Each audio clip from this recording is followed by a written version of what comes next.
মানব জাতির শ্রেষ্ঠতম মহাপুরুষ, তিনি 160টা যুদ্ধ করেছেন।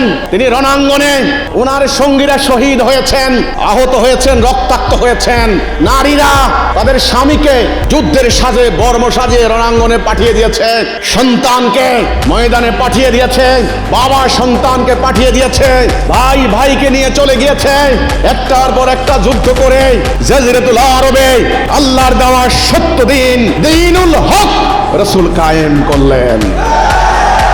ওয়াজ মাহফিলে হয় নাই, তর্ক আলোচনা সভা দিয়ে হয় নাই, জিহাদ করতে হয়েছে। এজন্য নবী বলেছেন আন্নাল জান্নাতু ফি জিলালিস সায়ফ, তলোয়ারের ছায়ার নিচে জান্নাত। তিনি মুমিনদেরকে তলোয়ার দিয়ে গেছেন, তলোয়ার।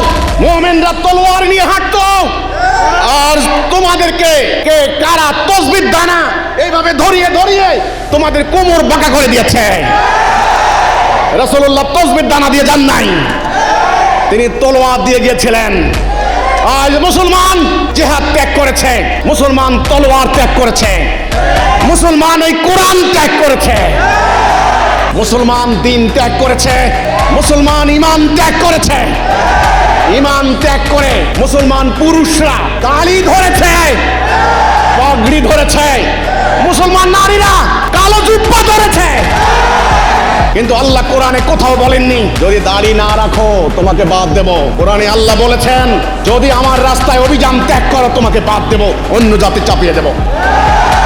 কোরআনে আল্লাহ কোথাও বলেননি যদি নামাজ ত্যাগ করো তোমাকে আযাবুন আলিমা দেওয়া হবে, কিন্তু জিহাদ ত্যাগ করলে আলা আযাবুন আলিমা দেওয়া হবে।